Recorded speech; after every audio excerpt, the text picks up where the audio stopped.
Hello, welcome to Dr. James Ringstrom's Artist Talk. Dr. Ringstrom is a retired Gunderson Clinic podiatrist. His mother was an art teacher in Joliet, Illinois. He started taking water classes in January 2019. That summer, he switched to colored pencils to have more control over details. He started drawing animal portraits in October 2019. Friends noticed his unique style, which somewhat reminded them of pointillism. Drawing reminds him of the long surgical days with few breaks. Dr. Ringstrom remembers advising the residents to think out of the box and pay attention to the details. Welcome, Dr. James Ringstrom. Thank you, Allison. Yeah, 2 years ago, I started working with colored pencils to get ready for life after golf. Because we won't be able to golf forever. I've concentrated on cats, dogs over on this wall, and a few birds. It's been a fun project getting ready for this exhibit.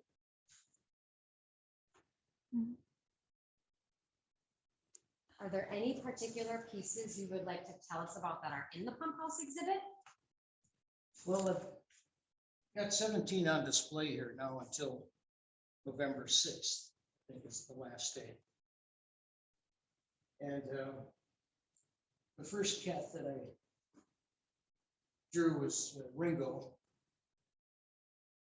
And the very first animal portrait that I completed was this little dog named Finley.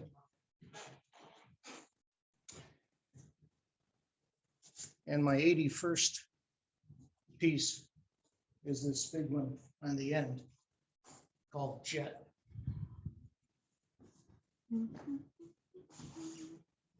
Tell us a little bit more about Lineillism. Lineillism, right.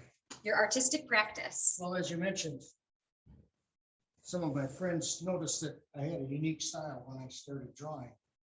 And I never had any formal instruction in portrait drawing. So I just started with this line technique. And a few people thought it reminded them of Pointillism, which is a style that was developed in Europe by George Seurat back in 1860. And he used dots of separate color. And then when you stand back, your brain blends those colors together.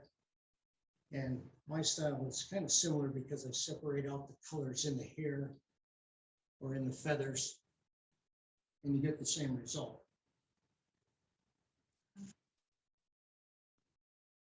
So I adopted the name Lineillism to better describe my technique by creating lines. You can capture the contours and hair direction of the subjects. And actually the lines guide your eye through the picture when you're studying the picture, and makes very pleasant style to look at. Ready. Well, the process starts by first getting a good photograph to work with. Sometimes I have to use 2 or 3 photographs to get enough information. And on single color animals, sometimes I've done my own photo shoot because solid black or brown dogs, you need to get some shadowing or some light reflection in order to get some definition. So I start with the basic outline of the head and then place the eyes and nose appropriately. And then I proceed to the parallel lines. Try and make sense out of the fur, or to make sense out of the contours of the nose. And I look in the picture to see if there's any patterns in the fur. For instance, over here.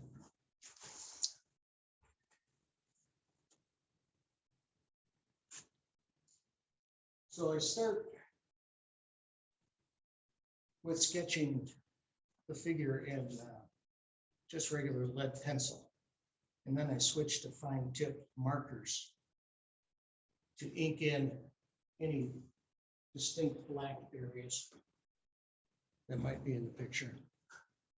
And then I study the photograph carefully to pick out the colors that I'm going to be using.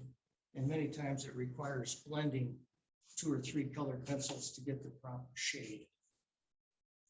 Yep. Okay, then finally, the last thing I do is try to pick out an appropriate background color that would complement the subject matter. And for instance, over here, I use some of the colors that are in the dog itself.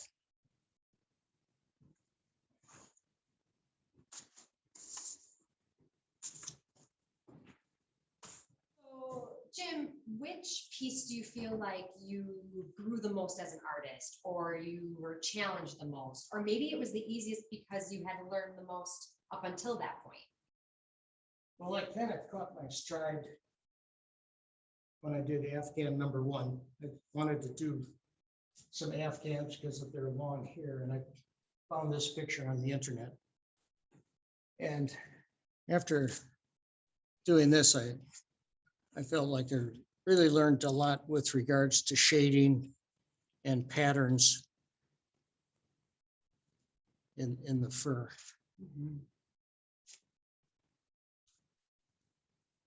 Do you have any final things that you would like to tell us about your exhibit at the Pump House or yourself as an artist?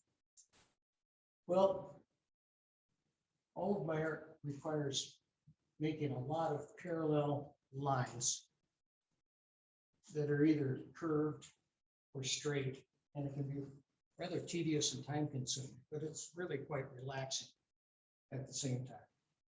I imagine, dawned on me the other day that it's probably like people that create parallel lines in a Japanese rock Zen garden. And I've had a lot of fun creating these for the exhibit. I hope people can find time to come down here before November 6th. And I can guarantee you that you'll find something new and unique to look at. Thank you for sharing your art with us and the description of how you do it. Did you want to ask me about what's missing? So the secret behind the art, Jim shared with me, there's something missing in each picture, and I could not locate it because I thought they were super complete. So if you look really closely at the pictures, what's missing, Jim? Early on the first few pictures, I put their whiskers in, but came to realize that that's not necessary, and it kind of detracted from the basic organization that I had already created. And so since that was the last step in the process, I decided to just eliminate that. And you can still see where the whiskers start. And it gives you the impression of whiskers without Maybe actually that's- having them. Yeah, maybe that's why you don't notice, Right. because the start point is there. Thank you. So I like my animals clean shape. There you go. Thank you. Thanks so much.